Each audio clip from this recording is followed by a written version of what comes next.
네, 오늘은 101페이지에 있는 이 북한 사회 변화에 대해서 같이 배워보도록 하겠습니다.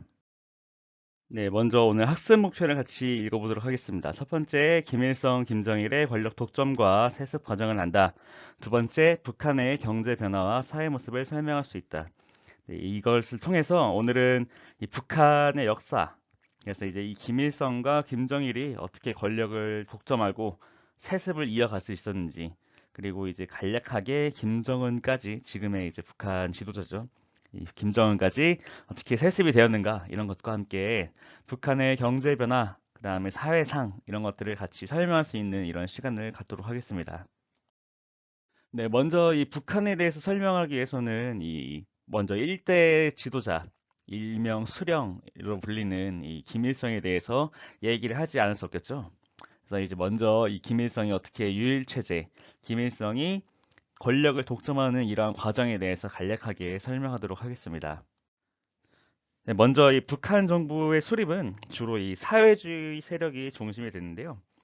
여러 사회주의 세력이 같이 이제 연합을 해서 북한 정부를 수립했다. 이렇게 보시면 될 것 같아요. 네, 책에는 이제 각 계열의 이름만 나오는데 조금 자세하게 설명을 하자면은 먼저 이제 이 만주 지역에 있었던 빨치산파라는 사람들이 있었어요. 이 빨치산파에는 김일성이 대표적인 사람이었는데요. 이 김일성이 이제 이 만주 지역에서 당시 이 항일 운동을 했었다. 이런 카더라가 있습니다. 두 번째는 이 중국 본토에서 활동하던 예난이라는 지역에서 활동하던 연안파라고 하는데요. 연안이라는 거는 이 중국말로는 예난이라고 부르는 지역을 말하는 거예요. 그래서 예난 또는 연안 이렇게 같은 지역이라고 보시면 돼요. 그래서 연안파에는 그 이제 항일운동 때 배웠던 김두봉이라든지 이제 당시에 무정이라는 사람이 있었는데 요 두 사람을 중심으로 활동하던 이 연안파라는 세력도 있었고요. 그 다음에는 소련에서 활동하던 소련파라는 사람이 있었습니다. 소련파. 소련파에는 허가이, 뭐 박창옥 이런 사람들이 있었는데 이 사람들은 쉽게 말하면은 소련에서 이제 공산주의를 배워왔다 이렇게 보시면 될 것 같아요. 마지막으로는 이제 국내에서 활동하던 남로당파라는 사람도 있었는데 이 남로당이라는 게 뭐냐면 여러분들 남조선 노동당을 말하는 거예요. 남조선 노동당. 그래서 여기에는 박헌영이라든지 허헌 이런 사람들이 이제 중심으로 해서 활동했었는데 쉽게 말하면은 우리나라 이 한반도 본토에서 활동하던 국내, 그다음에 그 북쪽에 있었던 만주 지역, 그다음에 이제 중국 본토로 넘어가서 연안, 그다음에 소련에서 넘어온 소련파, 이러한 이 여러 사회주의 세력이 합치 연합을 해가지고 처음에 북한 정부를 수립했다. 이렇게 이해를 하고 넘어가시면 될 것 같아요. 근데 이러한 여러 사회주의자 세력이 6.25 전쟁 그리고 이제 1950년대의 전후 복구 과정, 그러니까 전쟁을 치르고 나서 북한이 이제 굉장히 초토화가 됐습니다.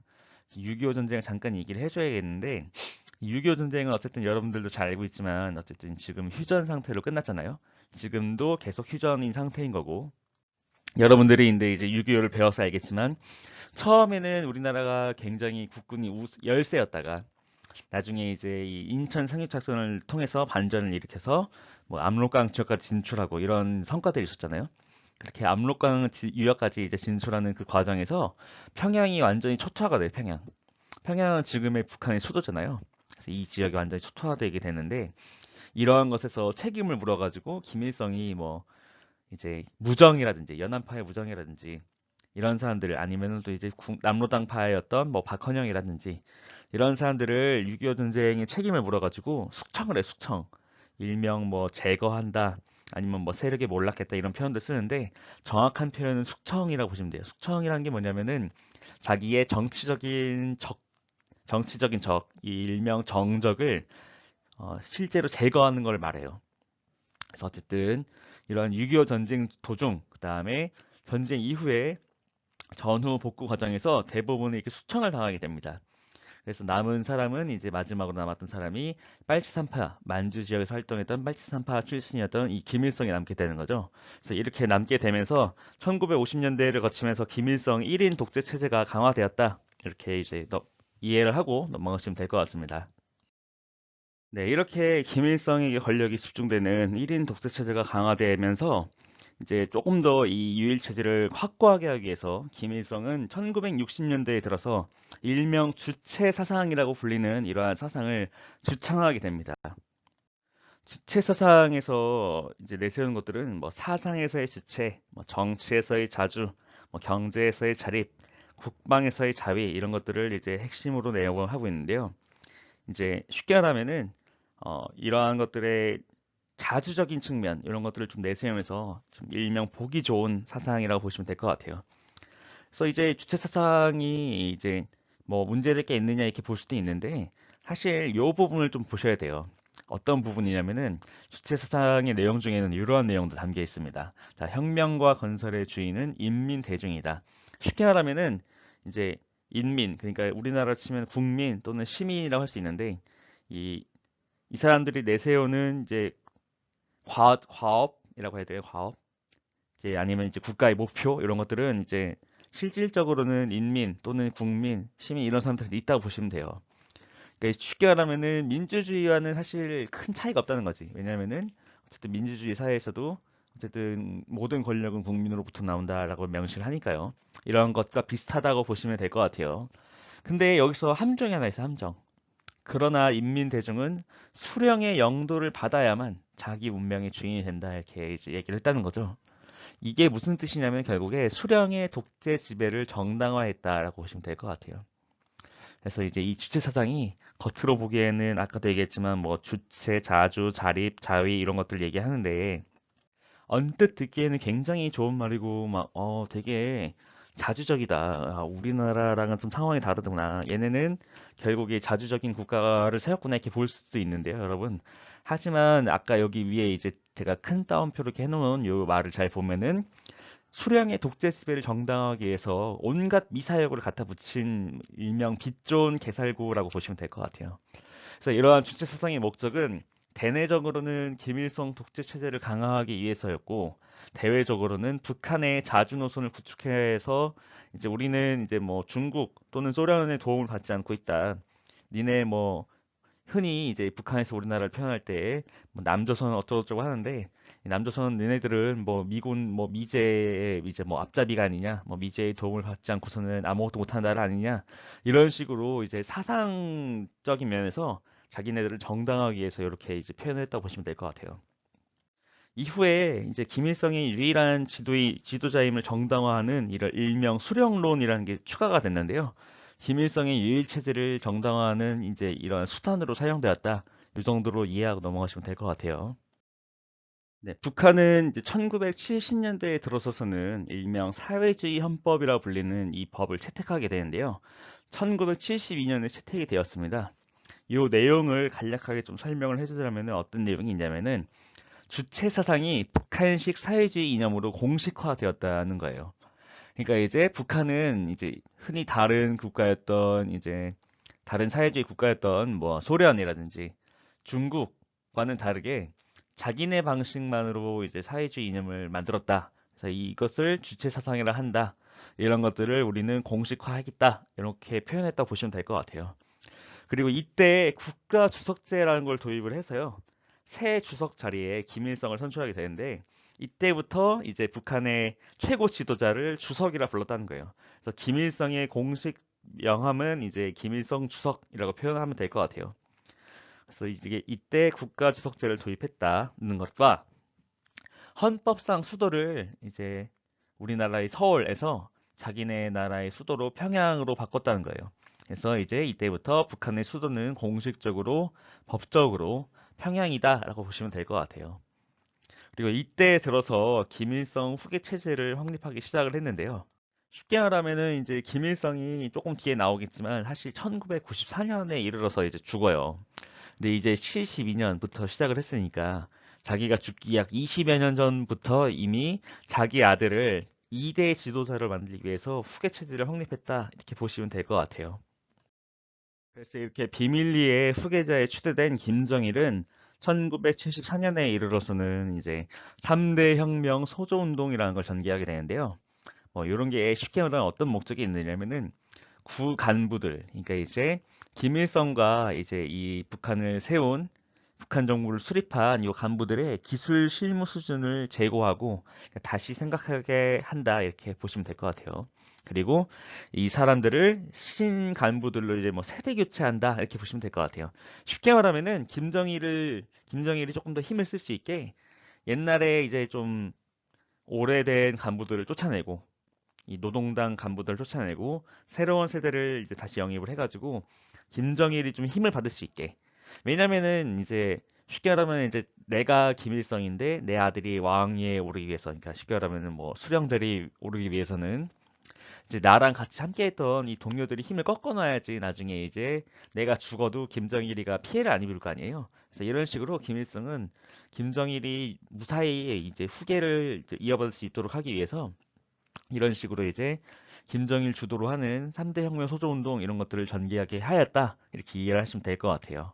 그래서 이러한 결과로 낙후된 뭐 경제 여건을 어느 정도는 해소를 했고 새로운 세대를 육성하는 등 이러한 성과를 얻었다라고 합니다. 뭐 저도 자세히는 모르겠어요. 얘네가 뭐 어떻게 했다고 하는데 실질적으로는 뭐 포장을 워낙 잘하는 나라니까. 이제 공산주의 국가 또는 뭐 사회주의 국가가 가장 잘하는 게 여러분들 이 포장, 선전 이런 것들이에요. 선전. 선전 활동을 한다라고 하는데 쉽게 말하면 광고한다고 보시면 돼요. 광고. 광고 같은 거 굉장히 잘하는 나라라서 이제 속은 골마서 썩어 문드러졌는데 이제 겉으로는 짱짱하다 이런 걸 좀 보여주기 위해서 이제 이 평양 관련된 영상들 보시면 알겠지만 여러분들도 뭐 류경 호텔이라든지 무슨 뭐 얘네 운동장이 있는데 뭐 그런 게 있다든지 아니면 뭐 금수산 뭐 태양궁전이라든지 뭐 주체 사상탑이라든지 뭐 등등등 보면은 굉장히 큼직큼직하고 되게 무슨 뭐 있어 보이는 것처럼 막 만들어요.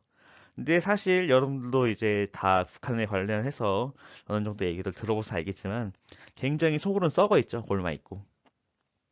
어쨌든 이런 걸 통해서 김정일이 최대 2인자로 부상했다. 이렇게 보고 넘어가시면 될 것 같아요. 다음 102페이지로 넘어가서 이제 이 대를 이은 권력 세습에 대해서 잠깐 같이 보도록 하겠습니다.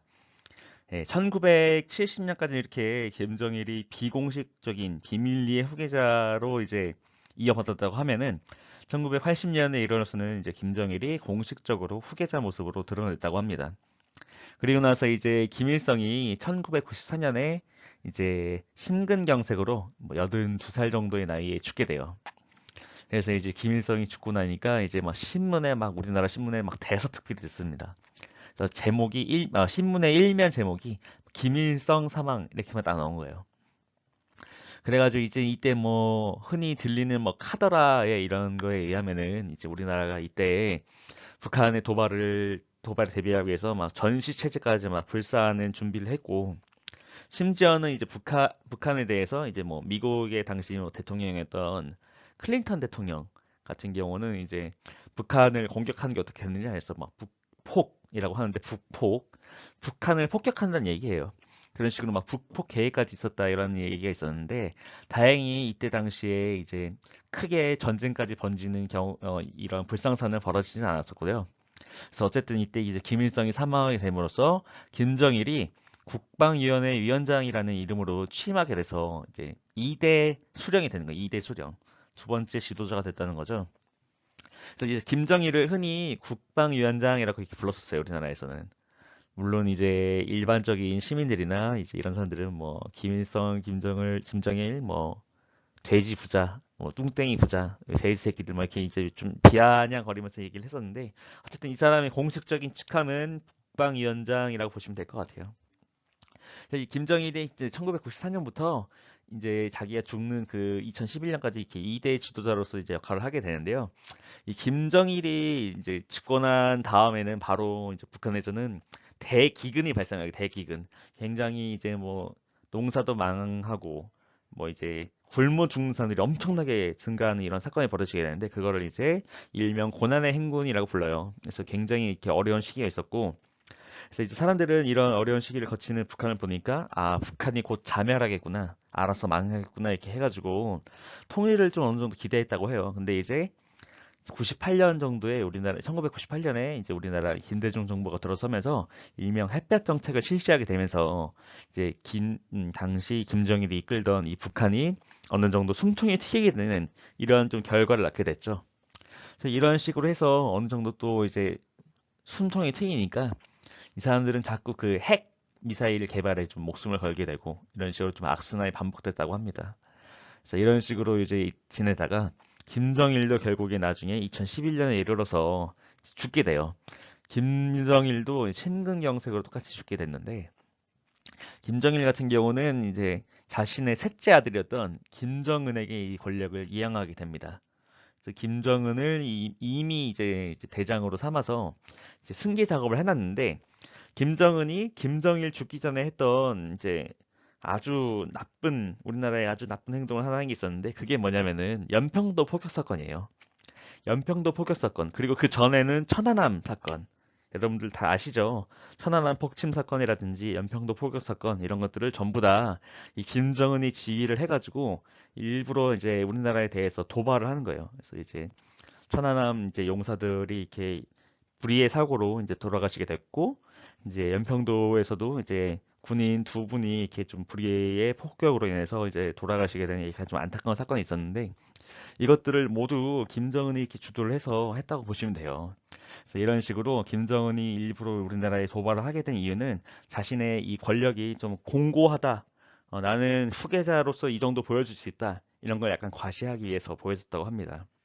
그래서 어쨌든 김정은은 국무위원회의 위원장으로 이렇게 취임하게 됐는데요. 그래서 이제 김정은을 흔히 공식적인 직함으로는 국무위원장이라고 불러요. 그래서 이제 김정은이 김정일의 뒤를 이어서 대를 이어서 이제 수령에 앉게 됨으로써 이제 3대에 걸친 권력 세습을 할 수 있었다 이렇게 보시면 될 것 같아요. 어쨌든 이런 식으로 3대에 걸친 권력 세습을 했다. 이 정도로 간략하게 알고 넘어가시면 되고요. 다음은 이제 북한 경제의 변화에 대해서 같이 보도록 할게요. 북한은 이제 가장 대표적인 것들만 좀 언급을 하고 바로 넘어갈 건데 이제 먼저 북한은 우리나라가 광복한 직후에 토지 개혁을 이렇게 실시하게 돼요. 토지 개혁. 여기가 이제 사회주의 국가고 공산주의 국가이기 때문에 뭔가 이제 공동 생산, 공동 분배 이런 것들에 대해서 조금 이제 강조를 하게 되는데 그러한 차원에서 토지 개혁을 무상 몰수, 무상 분배의 원칙 하에 이렇게 실시하게 되었다고 합니다. 우리나라도 토지 개혁 있었죠. 농지개혁법이라고 기억나시죠? 1949년 농지개혁법, 뭐 유상 매입, 유상 분배 이렇게 이제 비교하고 넘어가시면 되는데요. 이런 식으로 북한은 무상 몰수와 무상 분배의 원칙에 따라서 토지 개혁을 실시했다 이렇게 보시면 될 것 같아요.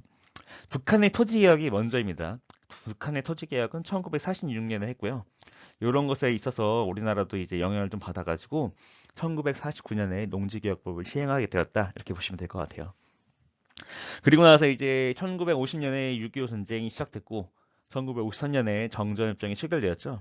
그래서 이제 6.25 전쟁 이후에 1950년대에는 이제 중국과 소련의 원조를 받으면서 전후 복구를 하게 돼요. 우리나라는 어느 나라의 원조를 받았죠? 그렇죠. 우리나라는 미국의 원조를 받고 이제 전후 복구를 했죠. 그래서 이러한 과정에서 북한은 전후 복구 과정에서 생산 속도의 성과를 놓고 노동자들 사이에서 경쟁을 유도하는 운동이었던 천리마 운동이라는 것을 전개하게 됩니다. 그래서 이제 뭐 천사 퍼고 뭐 허리 한번 펴기 이런 식으로 뭐 말도 안 되는 뭐 일명 사람을 좀 갈아 넣는 이러한 것들을 좀 천리마 운동이라고 보시면 되는데요. 이제 나를 이제 희생해서 이제 뭐 국가를 뭐 재건하자 약간 이런 차원의 운동이었다 보시면 될 것 같아요. 그리고 북한에서는 또 경제개발 5개년 계획 이런 걸 또 실시하게 되는데요. 사실 우리나라에서도 이 경제개발 5개년 계획이 1차, 2차, 3차, 4차 이렇게 있었잖아요. 이러한 경제개발 5개년 계획 이런 것들은 사실 원래 원조는 이 공산 국가였던 사회주의 국가였던 소련에서 먼저 시작을 했어요. 소련에서 먼저 시작된 이러한 운동들인데 일명 계획 경제라고 해요. 계획 경제. 국가 주도의 계획 경제는 원래 사회주의 또는 공산주의 국가에서 이제 이렇게 시행하는 것들인데 이런 것들이 우리나라에서도 어느 정도 이제 좀 긍정적인 면으로 좀 작용을 해가지고 국가 주도의 이제 빠른 성장을 보일 수 있었다 이렇게 보시면 될 것 같아요. 그런 것들을 북한도 이렇게 했었다 정도로 이해하고 넘어가시면 됩니다. 그러나 이런 북한 경제는 대중 동원이라든지 뭐 노동력이 뭐이지 않은 쉽게 말하면은 이런 뭐 기술의 발전과는 다르게 이제 사람을 좀 갈아 넣어서 노동 집약적인 이런 것들에 이러한 경제 노선을 취함과 동시에 자립 경제 노선이라는 걸 좀 취하게 돼요. 그러니까 쉽게 말하면은 우리나라처럼 이제 수출로 먹고 사는 국가가 아니라 우리는 알아서 자급자족할 수 있다. 이런 식으로 이제 뭐 말도 안 되는 소리를 하는 거죠. 그러니까 북한도 사실 뭐 지하자원이 있다 이런 얘기는 하지만 이것을 개발하고 갖다 팔기에는 이제 기술도 안 될 뿐더러 매장량이 많지도 않습니다. 그래서 우리나라나 뭐 일본, 뭐 북한 이런 나라들은 전부 다 이제 사실은 뭐 다른 나라와 거래를 해서 먹고 살아야 되는 나라들이에요. 자원이 없기 때문에. 우리나라가 석유도 없잖아요. 그죠? 똑같습니다. 북한도 똑같은 건데, 이 북한은 이제 자립경제 노선이라는 걸 천명해서 우리는 뭐 북한, 뭐 중국과 뭐 소련 이런 나라들과는 이제 뭐 도움을 받지 않고도 잘 할 수 있다. 뭐 우리는 경제 원조 받지 않아도 할 수 있다. 이런 식으로 해가지고 이제 말도 안 되는 이런 소리를 하면서 자립경제 노선, 뭐 폐쇄적 대외관계 이런 것들을 하게 되는 거예요. 그리고 이제 우리나라와 체제 경쟁을 한다고 해서 이제 과중한 국방비를 이렇게 부담하게 되는데요. 북한은 지금도 이 자기네 나라의 총 수입의 한 20% 가까이를 국방비에 이렇게 치중하게 돼요. 그래서 쉽게 말하면은 군인 양성, 뭐 무기 제조, 뭐 전차 만들고, 뭐 대포 만들고, 자주포 만들고, 뭐 이제 ICBM 대륙간 탄도미사일이라고 하는데 이런 미사일 만들고 심지어 더 나아가서 뭐 핵무기 만들고 이런 것들에 대해서 이제 미친 듯이 투자하게 되는 거죠. 그러니까 쉽게 말하면은 돈도 없는데 우리나라가 자기네 나라가 쓰러지기 싫으니까 이제 이렇게 막 허세를 부린다 이렇게 보시면 될 것 같아요. 그래서 이런 식으로 해서 뭐 무역의 침체, 뭐 외화 부족 이런 문제까지도 이제 드러나게 되는데요. 이러한 경제적인 어려움을 이제 이겨내기 위해서 1980년대 중반에는 개혁 개방 노선, 당시에 이제 소련이 이제 뭐 글라스노스트, 뭐 페레스트로이카라고 불리는 일명 개혁 개방 노선을 따랐기 때문에 북한도 이를 이제 본받아서 자기네들도 개방 노선, 개혁 노선을 이제 취하긴 한 거예요. 그리고 경제 발전을 위해서 일명 하병법이라는 걸 제정하게 되는데 이런 것들을 통해서 이제 서방의 기술과 자본을 끌어들여 가지고 경제를 발전시켜야겠다 이러한 마음을 가졌다고 해요. 하지만 그럼에도 불구하고 일부 지역만 개방을 해가지고 이제 뭐 일부 지역만 이렇게 뭐 개방을 해서 이제 경제 발전을 시도했었는데 이게 또 이제 잘 되지 않았었겠죠. 그래가지고 이 사람들은 결국 실패로 돌아가게 됩니다. 또한 자연재해가 이렇게 또 다 들이닥쳐가지고 경제 침체가 굉장히 또 이제 심화됐는데 아까 잠깐 언급했던 대기근, 일명 고난의 행군이라 불리는 이런 대기근 같은 것들이 북한에 굉장히 많이 일어나게 돼요. 그래서 뭐 잦은 홍수, 잦은 재해, 뭐 기근 이런 것들이 다 겹쳐가지고 굶어 죽은 사람만 뭐 100만 명에 이를 것이다 이런 추정치를 내세우기도 하죠. 북한은 쉽게 말하면 경제적으로는 거의 파탄된 국가라고 보시면 될 것 같아요. 경제 파탄. 네, 103페이지로 넘어가면은 이제 오늘날 남북한의 경제 차이는 얼마나 되나요? 이런 글이 잠깐 있잖아요. 한번 잠깐 보시면은 간략하게 설명해서 10년 전 기록이었던 2010년 기준으로는 이제 1인당 국민 소득이 19.3배, 약 20배의 차이가 날 정도에 이르렀다고 보시면 되는 거예요. 그래서 우리나라 평균 이 월급쟁이의 월급이 200만 원, 300만 원 사이라고 하는데 이것의 이제 20분의 1이니까 얼마나 큰 차이가 날지 좀 가늠이 되죠. 그리고 이제 뭐 인구도 거의 2배. 그 다음에 이제 남녀의 기대 수명, 그러니까 평균 몇 년을 더 사냐 차이를 봤더니 13년 정도가 더 차이 난다고 해요. 그래서 이렇게 경제적으로 큰 차이가 발생한 원인으로는 이제 여러 가지 이유가 있겠지만 선생님 개인적인 생각으로는 이제 지도자의 차이 같아요. 지도자의 차이. 얼마나 그래도 뭐든 이제 국민들한테 좀 혜택이 될 수 있는 일들이라든지 아니면 이제 뭐 이런 것들 등등 이런 것들 한번 여러분들 생각하는 시간을 좀 가졌으면 좋겠고요. 이어서 마지막으로 북한의 사회 모습 잠깐 보고 마치도록 할게요. 이제 뭐 북한 같은 경우는 이제 6.25 전쟁 이후에 뭐 교육, 보건 이런 측면에서 전면적인 사회보장 제도를 이렇게 유지했다고 합니다.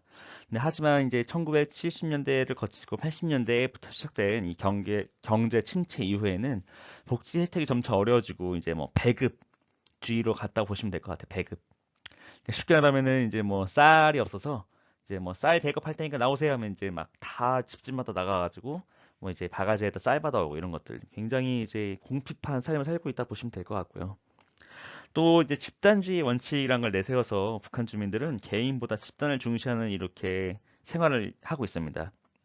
뭐 5호 담당제 5집을 한 집단으로 먹는 건데 이런 것들은 이제 나중에 1970년대에 일어나서는 뭐 인민반 분조 담당제라는 이름으로 조금 더 강화됐다고 하는데요. 이것은 이제 뭐 오른쪽에 날개글에 있어요. 여러분들 교과서 오른쪽에 날개글 보면 나오는데 이제 주민의 일상생활을 통제하기 위해서 15에서 20집을 하나의 단위로 묶은 거예요. 그래서 이런 것들을 통해서 주민의 감시나 통제 기능을 한다고 보시면 되는데 쉽게 말하면 이런 것들 때문에 이제 북한의 체제 전복이라든지 체제 변혁, 체제 뭐 혁명 이런 것들이 어려운 이유가 다 서로서로 감시하기 때문이에요. 그러니까 여러분들을 하나의 집으로 이렇게 감시한다 보면 될 것 같아요. 딱 좋네. 여러분들이 이제 반에 보통 24~5명씩 있으니까 이것이 다 한 팀이 되는 거죠. 그래서 여기서 전부 다 여기서 이제 뭐 24~5명 중에서 이제 한 20명이 막 김일성, 김정일, 김정을 막 찬양을 하는데 5명이 불만이 가질 수 있잖아요. 예를 들어서. 근데 이 5명이 불만을 표하는 순간 나머지 20명이 이 5명을 전부 다 신고를 때린다는 거죠. 그래서 이런 식으로 해서 막 이제 막 끌려가가지고 막 고문당하고 죽임당하고 이렇게 했다는 거니까 이런 것들 때문에 결국엔 북한에서는 체제 변혁이 일어나기 어렵다 이렇게 보시면 될 것 같고 이런 식으로 주민의 감시 통제를 하고 있다 이렇게 보시면 될 것 같아요. 그래서 이제 이런 식으로 해서 통제를 하고 있는데 이제 여기서 또 경제적인 곤란이 점점 심화됨에 따라서 이 집단주의적 조직 생활이 기능이 상실되기 시작을 했고 이로 인해서 탈북자들이 점점 늘어나고 있다 이렇게 보시면 되는데요.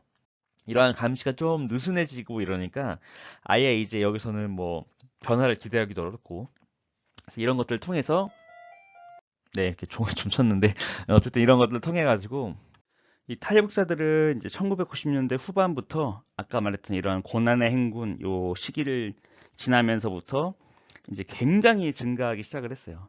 너무 먹고 살기도 힘들고 이제 막 굶어 죽는 사람이 막 눈에 띄게 증가하고 이제 아까는 얘기를 하지 않았지만 사실 이 시기에 어떤 현상까지 있었냐면은 이제 지나가다 죽은 사람의 고기를 먹었다. 일명 인육을 먹었다고 할 정도로 큰 굉장히 큰 고비를 맞았다고 보시면 되는데 이렇기 때문에 이제 우리나라로나 이제 뭐 일단 뭐 북한에서 이제 뭐 우리나라라든지 북한에서 중국이라든지 또는 저 멀리 막 베트남이라든지 이런 데까지 막 이제 도망을 나가는 거예요. 그래서 이제 도망을 나가서 이제 뭐 중국이나 뭐 베트남 이런 데 가면은 이제 한국 영사관이라는 데가 있는데 거기로 이제 가가지고 이제 탈북했다. 이제 우리나라로 망명시켜달라. 이민시켜달라 이렇게 얘기를 한다는 거죠. 이런 식으로 이제 탈북자들이 굉장히 이제 늘어나게 되는데 이제 이러한 사람들은 여러분들 이제 뭐 물론 출신이 북한 사람이긴 한데 이 사람들은 또 이제 우리나라를 찾아왔고 우리나라로 이제 살고 싶어서 온 사람들이니까 만약에 혹시나 만약에 탈북자가 주변에 있다라고 하면은 좀 어느 정도 좀 도와주는 게 좀 필요하지 않을까 생각을 합니다 개인적으로는. 그래서 어쨌든 여러분들 여기까지 해가지고 뭐 간략하진 않네요. 시간이 지금 굉장히 많이 지났는데 북한 사회의 변화에 대해서 같이 알아봤습니다. 그래서 이제 오늘 여기까지 공부를 하시고요. 굉장히 이 긴 시간 동안 수업에 참여해서 굉장히 감사하고 고맙습니다. 시험 공부 좀 대비를 좀 잘 하셔야 되는데 어, 아마 선생님이 시험을 3단원을 넘어서 4단원도 조금 할 것 같아요. 그래서 여기까지 아마 시험범위라 이렇게 생각을 하시면 될 것 같고 여러분들이 이제 잘 정리하셔가지고 개인적으로 공부를 좀 많이 하셔서 이번에는 좀 좋은 성적 거둘 수 있기 좀 바라겠습니다. 어, 뭐 수행평가에서 뭐 노트 검사라든지 이제 서술형 평가 이런 것들에 대해서는 이제 제가 그 반톡에다가 개인적으로 이렇게 공지를 하도록 하겠습니다. 수업 지금까지 듣느라 고생 많으셨고 감사합니다.